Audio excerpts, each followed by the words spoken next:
Tapi urusan di dunia ini, Bu, Pak, banyak di antara kita tidak bisa membedakan antara bahagia dan sengsara, antara sebenarnya dia tersiksa sedang di dunia dan antara dia sedang bahagia dan mendapatkan karunia nikmat daripada Allah SWT. Kenapa demikian? Karena kita disarukan banyak hal yang menyarukan kita sampai kita tidak bisa membedakan siapa orang bahagia.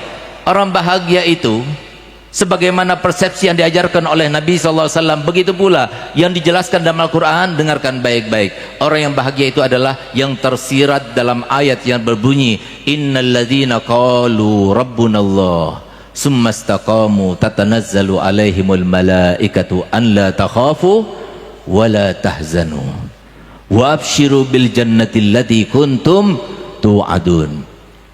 Sesungguhnya orang-orang yang berkata bahwasanya Tuhanku adalah Allah, lalu istiqamah, salat istiqamah, jujur lalu istiqamah, amanat istiqamah, melaksanakan semua yang disyariatkan oleh Nabi SAW di dalam syariat Islam ini lalu istiqamah. Orang yang semacam itu, kata Nabi Muhammad, kata Allah Ta'ala, bukan cuma manusia yang menyampaikan kepadanya supaya jangan pernah sedih, jangan pernah takut, tapi malaikat sendiri yang turun untuk memberikan kepastian dan keyakinan di dalam dirinya bahwasanya nggak ada rasa takut, nggak ada rasa sedih. Wa absyiru bil jannati allati kuntum tu'adun. Dan selalu teriang-iang di dalam gambaran mukanya, di dalam gambaran pikirannya. Di dunia dia mendapatkan ru'yatun Nabi Muhammad SAW, itu jannatud dunia, dan di akhirat nanti selalu teriang-iang bagaimana nikmatnya surga.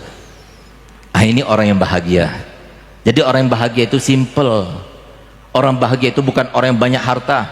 Orang yang bahagia itu bukan orang yang punya jabatan yang tinggi. Orang yang bahagia itu bukan orang yang tampan dan cantik.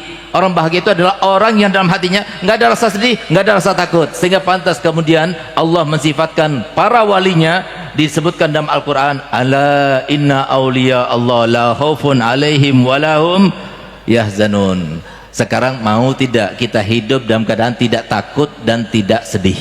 Coba lihat, hidup kita selalu dipenuhi dengan ketakutan. Takut tidak bisa makan, takut nggak bisa bekerja, takut sampai kurang hartanya, terus menumpuk, padahal uang yang ada itu sudah cukup untuk makan sampai 100 tahun, tapi merasa kurang terus. Karena apa? Takut. Orang takut itu dan orang yang sedih itu, kata para pakar di dalam medis, itu mengambil pikiran kita sebanyak 90%. Padahal medis juga mengatakan bahwasanya 75% semua penyakit berasal daripada pikiran. Apakah tidak pantas kalau kita katakan orang yang banyak pikirannya itu, orang yang banyak takutnya dan orang yang banyak sedihnya itu adalah orang yang tersiksa hidup di dunia, dan cukup itu merupakan sebuah siksa. Sekarang yang umurnya 40 tahun berarti 30 tahun mau hidupnya dalam keadaan ketakutan terus, dalam keadaan kesedihan terus. Yang umurnya 50 tahun mau 20 tahun lagi ke depan kita masih dalam keadaan terus dirundung dengan kesedihan, dihantui dengan perasaan ketakutan.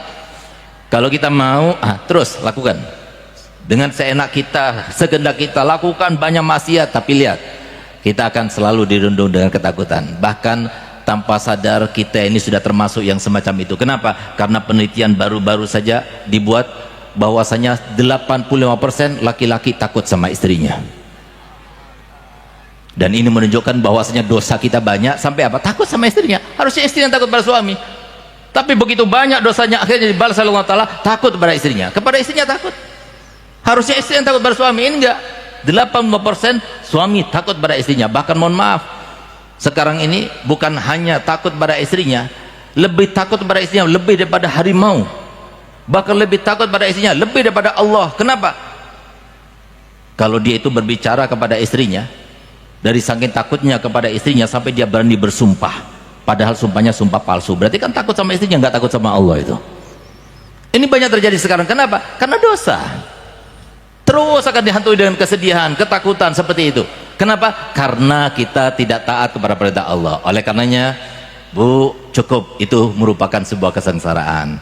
Jadi kalau mau kita bahagia, yang menentukan bukan orang tua kita, bukan guru kita, bukan siapapun juga, yang menentukan kita sendiri. Yang kita anggap bahwasanya mereka yang korupsi, mereka yang mengambil haknya orang lain, mereka yang selalu mencaci maki, mereka yang selalu melukai perasaan orang lain, mereka yang selalu menggibah orang lain, mereka yang selalu berzina, mereka yang selalu menzalimi dan sebagainya, mereka itu adalah hidupnya senang, bahagia. Tidak. Kalau kita lihat, kita amati, maka penuh dengan ketakutan dan kesedihan, dan itu juga sudah cukup merupakan sebuah siksa yang sangat luar biasa.